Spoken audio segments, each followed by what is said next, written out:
High বন্ধুরা, কেমন আছেন সবাই? আজকে একটি দারুণ রেসিপি নিয়ে এসেছি ছোট্ট একটি টিপসের সঙ্গে।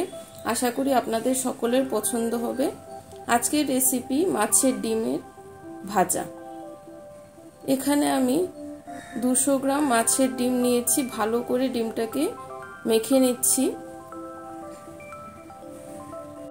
মশলা ছাড়া কেন ডিমটাকে মেখে নিচ্ছি সেটাই হলো আজকের টিপস। ডিমটা মাখা হয়ে গেছে। এবার একটি কড়াই বসিয়ে নিলাম। কড়াইটা গরম হয়ে গেলে তাতে দিয়ে দিচ্ছি 1 টেবিল স্পুন কুকিং অয়েল বা রিফাইন অয়েল। তেলটা গরম হয়ে আসলে তাতে দিয়ে দিলাম 1 কাপ পরিমাণ কুচনো পেঁয়াজ। পেঁয়াজটাকে ভালো করে ভেজে নিতে হবে। 2 থেকে 3 মিনিট মিডিয়াম ফ্লেমে পেঁয়াজটাকে আমি ভেজে নিচ্ছি। পেঁয়াজটা ভাজা হয়ে গেছে। এবার তাতে দিয়ে দিচ্ছি আমি 2টো কাঁচা লঙ্কা কুচিয়ে।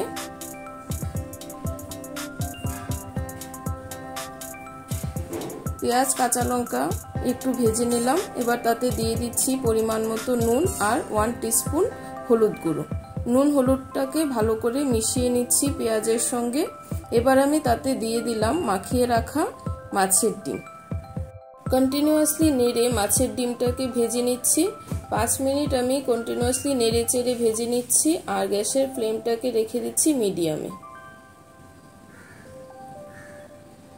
যেহেতু আমি আগে থেকে মাছের ডিমটাকে মাখিয়ে নিয়েছিলাম, তার জন্য দেখুন ডিমটা পুরো ঝুরঝুরে হয়েছে। এটাই হলো আজকের টিপস। ডিমটা ভাজার আগে ডিমটাকে ভালো করে মেখে নেবেন, তাহলেই এরকম ঝুরঝুরে মাছের ডিমের ভাজা করে নিতে পারবেন। লাস্টলি আমি অ্যাড করে দিচ্ছি অল্প একটু ধনেপাতা। এটা অপশনাল, আপনারা চাইলে ব্যবহার করতে পারেন। এবার আমি ডিমটাকে সার্ভ করে নিচ্ছি। রেসিপিটা কেমন লাগলো অবশ্যই কমেন্ট করে জানাবেন, আর ভালো লাগলে অবশ্যই চ্যানেলটাকে সাবস্ক্রাইব করে দেবেন। আজকের মতো এই পর্যন্তই। চলে আসবো নতুন কোনো ভিডিওর সঙ্গে। ধন্যবাদ।